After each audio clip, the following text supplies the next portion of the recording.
জুলাই হত্যাযজ্ঞে মৃত্যুদণ্ডপ্রাপ্ত ক্ষমতাচ্যুত শেখ হাসিনার ডিসেম্বরে দেশে ফিরে আদালতে আত্মসমর্পণের ঘোষণাকে কেন্দ্র করে রাজনৈতিক অঙ্গন ও সামাজিক মাধ্যমে চলছে আলোচনা ও তোলপাড়। মঙ্গলবার সরকারের কার্যক্রমের অগ্রগতি নিয়ে সচিবালয়ে প্রধানমন্ত্রীর তথ্য সম্প্রচার উপদেষ্টা ডাক্তার জাহিদুর রহমানের সাপ্তাহিক ব্রিফিংয়ে নানা বিষয়ের পাশাপাশি উঠে আসে শেখ হাসিনার দেশে ফিরে আসার প্রসঙ্গ। তার ফিরতে চাওয়ার সিদ্ধান্তকে স্বাগত জানিয়ে এক প্রশ্নের জবাবে উপদেষ্টা বলেন, বর্তমান সরকার ন্যায় বিচার নিশ্চিত করতে চায়। আদালত তাকে মৃত্যুদণ্ড দিয়েছেন উল্লেখ করে বলেন, এ নিয়ে ভৌগোলিক রাজনীতির প্রভাব বা কোনো ধরনের চাপের প্রশ্ন নেই। মৃত্যুদণ্ড হয়েছে, তিনি আসবেন, তিনি আসলে তাকে আমরা যদি প্রত্যর্পণ করে আনতে পারি, আমরা তো সেই চেষ্টাই করছি। আর উনি আসলে তো আমাদের সাথে দুই পক্ষের যোগাযোগ হয়ে যদি আসে, দ্যাটস ফাইন।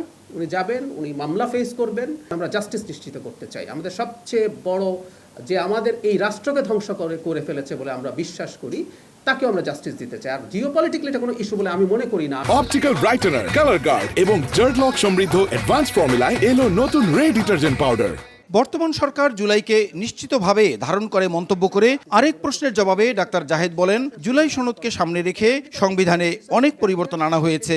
যে জুলাই সনদ স্বাক্ষর হয়েছে তার আলোকেই সরকার কাজ করবে। তবে উচ্চকক্ষ সহ নানা বিষয়ে বিএনপি যে নোট অফ ডিসেন্ট দিয়েছিল সেটিও বিবেচনায় রাখতে হবে।